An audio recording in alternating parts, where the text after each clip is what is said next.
आज हम ME 209 mechanical second year के छात्रों के लिए वर्कशॉप टेक्नोलॉजी एंड मीटरोलॉजी के यूनिट 2 लेथ मशीन पर होने वाले ऑपरेशंस, उस पर लगाए जाने वाले अटैचमेंट व लेथ एसेसरीज के अध्ययन के लिए YouTube चैनल के माध्यम से तैयार है।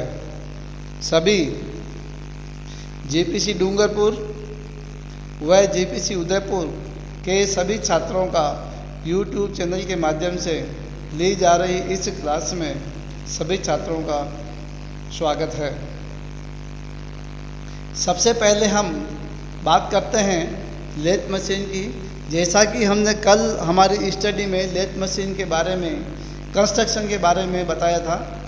कंस्ट्रक्शन में एक बार फिर मैं रीमेमोराइज करना चाहता हूँ कि हमने कहा था लेथ मशीन के बेड पर लेफ्ट साइड में वर्टिकल कॉलम बॉडी होती है जिसको हम हेड स्टॉक कहते हैं। हेड स्टॉक में मेन मोटर की सहायता से गियर यंत्रावली के साथ स्पाइंडल रोटेट करता है। स्पाइंडल पर चक लगाया जाता है। इस तरह से स्पाइंडल के साथ चक भी घूमता है एवं चक पर क्योंकि हम जॉब लगाते हैं, जॉब को होल्ड करते हैं, तो जॉब भी हमारा रोटेट करता है। राइट साइड में बेड पर टेल स्टॉक होता है जो कि जॉब के दूसरे सिरे को सपोर्ट करने का काम करता है। हमने एक बॉडी और बताई थी कैरिज। कैरिज में क्रॉस स्लाइड होता है, कंपाउंड स्लाइड होता है और कंपाउंड स्लाइड के ऊपर टूल पोस्ट होता है। टूल पोस्ट में टूल लगाया जाता है और टूल कटिंग ऑपरेशन का कार्य शुरू करता है। तो लेथ मशीन पर होने वाले ऑपरेशंस की हम चर्चा करते हैं। लेथ मशीन पर मुख्यतया 6 प्रकार के ऑपरेशंस, अन्य ऑपरेशन भी किए जा सकते हैं। तो 6 प्रकार के मुख्यतया ऑपरेशंस की हम चर्चा करते हैं। पहला है फेसिंग, दूसरा है प्लेन टर्निंग, स्टेप टर्निंग व टेपर टर्निंग। इसको 3 ऑपरेशंस है। ये टर्निंग के ऑपरेशन है। तीनों को ही मैंने एक स्टेप में शामिल कर लिया है। तीसरा है ड्रिलिंग ऑपरेशन, चौथा है बोरिंग, पांचवा है नर्लिंग ऑपरेशन और छठा है हमारा जो मुख्य ऑपरेशन है हमारा लेथ मशीन भी किया जाने वाला, इसको हम कहते हैं थ्रेड कटिंग ऑपरेशन। तो चलो आइए हम कहते हैं कि फेसिंग ऑपरेशन क्या होता है। जैसा कि मैंने चित्र में बताया है, चित्र में हमने जॉब को चक में होल्ड किया है। टूल, क्योंकि जॉब हमारा चक के साथ रोटेट करता है, जॉब की एक्सिस, जिस एक्सिस पर जॉब घूमता है उसके परपेंडिकुलर दिशा में हमारे टूल को फीड करने पर फेसिंग का ऑपरेशन होता है। तो इसको हम समझते हैं। इस क्रिया के द्वारा किसी प्रोडक्ट के सिरे पर एक चौरस पृष्ठ बनाते हैं। इस लेथ प्रोसेस में औजार कार्यखंड की अक्ष के लंबवत फीड किया जाता है और इस क्रिया में अनुदैर्ध्य यानी कि पैरेलल फीडिंग की कोई आवश्यकता नहीं पड़ती। फेसिंग के लिए संस्था पर किसी एक स्थान पर स्थिर करके cross slide lever, cross slide के द्वारा हम टूल पोस्ट में बंधे हुए टूल को परपेंडिकुलर दिशा में फीड करते हैं। तो ये हमारा फेसिंग का ऑपरेशन हो जाता है। फिर हम बात करते हैं टर्निंग की, प्लेन टर्निंग। प्लेन टर्निंग का ऑपरेशन हम कहते हैं कि जब टूल हमारा जॉब की एक्सिस के साथ बेड पर पैरेलल दिशा में कटिंग ऑपरेशन करना शुरू कर देता है, तो इस ऑपरेशन को हम कहते हैं ये प्लेन टर्निंग ऑपरेशन है। यानी कि टूल हमारा कैरिज के साथ में लेथ मशीन के बेड पर जॉब की एक्सिस के साथ पैरेलल कटिंग ऑपरेशन शुरू करता है, तो इसको हम प्लेन टर्निंग ऑपरेशन के नाम से जानते हैं। स्टेप टर्निंग, जब एक जॉब के दो स्थानों पर अलग अलग डायमीटर बनाए जाते हैं तो उसको हम कहते हैं स्टेप टर्निंग। यानी कि टर्निंग ऑपरेशन ही है, या प्लेन टर्निंग ऑपरेशन ही है, लेकिन ये अलग अलग दूरी पर अलग अलग हिस्सों में अलग अलग डायमीटर के लिए प्लेन टर्निंग की जाती है। तो इस ऑपरेशन को हम कहते हैं स्टेप टर्निंग। यानी कि टर्निंग की हमने और स्टेप में की है। एक निश्चित दूरी पर हमने डायमीटर कम रखा है, उसके बाद में डायमीटर बढ़ा दिया है, उसके बाद में डायमीटर बढ़ा दिया, सभी ये स्टेप में हमने ये टर्निंग की है। इसको हम कहते हैं स्टेप टर्निंग प्रोसेस। इसके बाद आता है टेपर टर्निंग। टेपर टर्निंग यानी टेपर अटैचमेंट के द्वारा की जाती है, जब जॉब पर यूनिफॉर्म तरीके से किसी एंगल पर काटकर दो स्थानों पर अलग अलग डायमीटर बनाए जाते हैं तो उसको हम कहते हैं टेपर टर्निंग।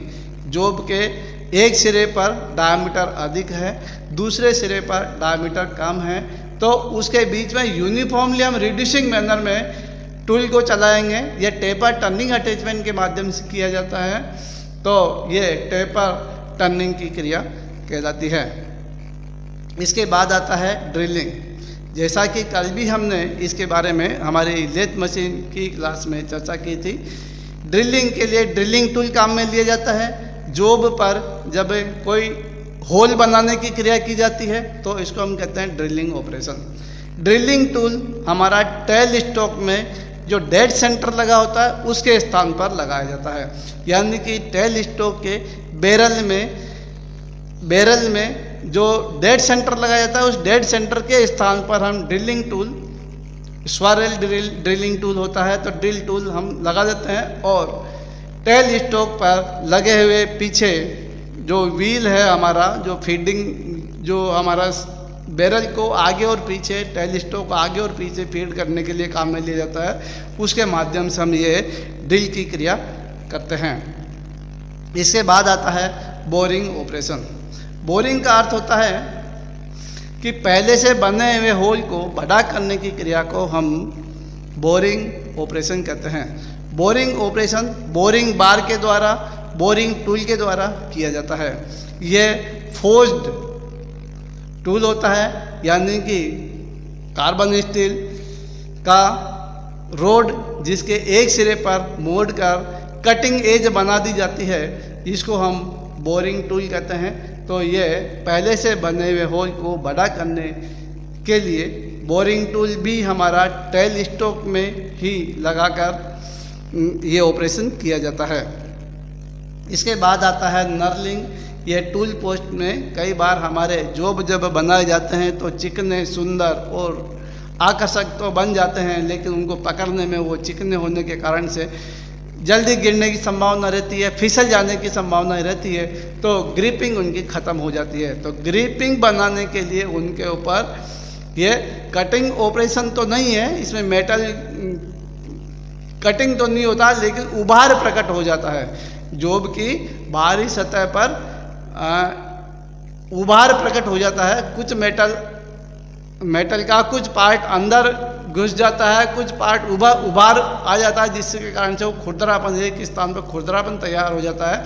तो जो कि पकड़ने के बाद में टिकाऊपन आ जाता है, पकड़ सकते हैं, फिसलने का डर नहीं रहता। तो ऐसे ऑपरेशन को हम कहते हैं नलिंग ऑपरेशन। और ये नलिंग की क्रिया नलिंग टूल के द्वारा की जाती है। नलिंग टूल हमारा टूल पोस्ट में पकड़कर किया जाता है। इसके बाद आता है थ्रेड कटिंग। लेथ मशीन पर ये ऑपरेशन थ्रेड काटने के लिए जो है हम थ्रेड कटिंग ऑपरेशन करते हैं, थ्रेड कटिंग की क्रिया करते हैं। तो चूड़ी काटने के लिए लेथ मशीन पर की जाने वाली यह मुख्य विधि है। इसके लिए प्रचालक में बहुत उच्च कोटि की कुशलता की आवश्यकता होती है। सभी चूड़ियाँ कुंडलिनी के सिद्धांत पर बनाई जाती है, जिसमें प्रयुक्त होने वाले औजार की नोक अपघर्षण द्वारा वैसे ही बनाई जाती है जैसे कि चूड़ी की आकृति बनाई जानी है। चूड़ी कटिंग के अंतर्गत हेड के घूमने तथा औजार के अनुदैर्ध्य फीड के बीच एक निश्चित संबंध होता है। इस कार्य के लिए खराद के यानी लेथ मशीन के स्पाइंडल तथा अग्रता पेज के बीच एक उपयुक्त गियर श्रृंखला होती है, जिसकी सहायता से उन दोनों की चालों में एक निश्चित अनुपात स्थापित करते हैं। खराद पर कटाई औजार द्वारा चूड़ी काटने के लिए आवश्यक है कि लेथ मशीन के स्पाइंडल के एक चक्कर में औजार का अनुदैर्ध्य फीड यानी कि पैरेलल फीड उसके द्वारा चली गई दूरी काटी जाने वाली चूड़ी के पिच के बराबर होनी चाहिए। इस तरीके से हम ये चूड़ी काटने का कार्य पूरा करते हैं। इसके बाद में आता है हमारे अटैचमेंट्स। अटैचमेंट्स में स्टॉप्स हैं और टेपर टर्निंग अटैचमेंट है। स्टॉप्स के बारे में हम जानकारी लेते हैं। इनका प्रयोग वाहन तथा क्रॉस स्लाइड दोनों के साथ किया जाता है। इनके फलस्वरूप वाहन तथा क्रॉस स्लाइड को अत्यंत शीघ्रता व यथार्थता से किसी भी पूर्व निर्धारित अवस्था में लाया जा सकता है। टेपर टर्निंग अटैचमेंट, यह अटैचमेंट लेथ मशीन पर पीछे की ओर लगाई जाती है, जो क्रॉस स्लाइड तथा काठी की गतियों द्वारा प्रचलित होती है। इसके बाद आता है हमारे लेथ मशीन पर लगाए जाने वाले एसेसरीज। एसेसरीज में आती है सेंटर्स, चक, फेस प्लेट, एंगल प्लेट और मैंड्रिल। सेंटर लेथ मशीन का अत्यंत महत्वपूर्ण एसेसरीज है। कार्यखंड को खराद में पकड़ने का सर्वाधिक प्रचलित तरीका उसे चल तथा अचल दोनों केंद्रकों के बीच पकड़ने का तरीका है। जो केंद्रक शीर्ष स्कंद में लगता है उसे चाल या लीव सेंटर कहते हैं, और जो पुच्छ स्कंद में यानी टेल स्टॉक में लगता है उसको डेड सेंटर कहते हैं। कार्यखंड का संपूर्ण भार तथा धातु कटिंग से उत्पन्न प्रणोद इन दोनों केंद्रकों की लघु बियरिंग सतहों द्वारा ही वहन किया जाता है। इसलिए विक्षेप तथा घर्षण का प्रतिरोध करने के लिए ही ये केंद्रक अत्यंत कठोर पदार्थों के बनाए जाते हैं। इसके बाद आता है चक। चक के बारे में हमने थोड़ी जानकारी कल ले ली थी। चक दो तरह के हम लगाते हैं लेथ मशीन पर, 3 जा चक व 4 जा चक। 3 जा चक को हम सेल्फ सेंटरिंग चक भी कहते हैं। चक जॉब को पकड़ने का साधन है, जॉब होल्डिंग डिवाइसेज है, जॉब को पकड़ने के लिए काम में लिया जाता है। 3 जा चक को हम सेल्फ सेंटरिंग चक भी कहते हैं। सेल्फ सेंटरिंग चक का अर्थ हमने बताया था कि जब एक जबड़े को हम आगे या पीछे चलाते हैं तो तीनों जबड़े एक साथ आगे या पीछे खिसकते हैं, जिससे जॉब को एक साथ आगे या पीछे खिसक कर पकड़ने का कार्य करता है। क्योंकि तीनों जबड़े एक साथ आगे या पीछे होते हैं, इसलिए जॉब को अच्छी तरह से पकड़ लेते हैं। इसमें जॉब की सेंटरिंग करने की कम आवश्यकता रहती है, इसलिए हम 3 जा चक को सेल्फ सेंटरिंग चक भी कहते हैं। इसके बाद आता है हमारा 4 जा चक। 4 जा चक क्योंकि इसमें 4 जा हैं और प्रत्येक जा को हम जब एक जा को की लगाकर आगे या पीछे खिसकाते हैं तो केवल एक ही जा आगे या पीछे खिसकता है, तीनों जा दूसरे जो अन्य जा होते हैं आगे पीछे नहीं खिसकते। इसलिए सभी जा को चक को घुमाते हुए हम जा को आगे या पीछे खिसकाकर जॉब को पकड़ने का कार्य करते हैं। इसमें जॉब की सेंटरिंग करना अति आवश्यक है। इसके बाद आता है हमारा फेस प्लेट। ये वृत्ताकार लोह आयरन की बनी चकती होती है। इसके केंद्रक पर एक चूड़ीदार छेद होता है। इस कारण से इसे खराद के स्पाइंडल की नासिका पर कसते हैं। फलक प्लेट में विभिन्न आकार के छेद तथा खांचे कटे होते हैं, जिनकी मदद से कार्यखंड को इस पर बांधा जाता है। इसके बाद आता है एंगल प्लेट। यह ढलवा लोहे की प्लेट होती है। इसके दोनों ओर कार्यकारी फलक मशीनों द्वारा पराचर समकोण पर बनाते हैं। कोण प्लेट के दोनों फलकों पर कई खांचे कटे होते हैं, जिनकी मदद से कोण प्लेट को फलक प्लेट पर कस सकते हैं। इसके बाद आता है हमारा मैंड्रिल। मेंडल कठोरीकृत तथा पायनीकृत इस्पात की एक शाफ्ट होती है जिस पर खोखले कार्यखंड को चढ़ाकर उसके बाह्य पृष्ठ पर मशीनन किया जाता है। मेंडलों का प्रयोग प्रवेदित कार्यखंडों को पकड़ने व घुमाने के लिए होता है जिनमें एक ऐसा परिष्कृत छिद्र हो जो उनके मशीनन किया जाने वाली बाहरी पृष्ठ के साथ संकेंद्री हो। मेंडल को कार्यखंड के इस परिष्कृत छिद्र में फंसा दिया जाता है तथा बाह्य पृष्ठ के मशीनन के दौरान मेंडल कार्यखंड को आलंब प्रदान करती है। इस तरीके से हम जो है मेंडल का प्रयोग करते हैं। थैंक यू सभी छात्रों का इस क्लास में धन्यवाद।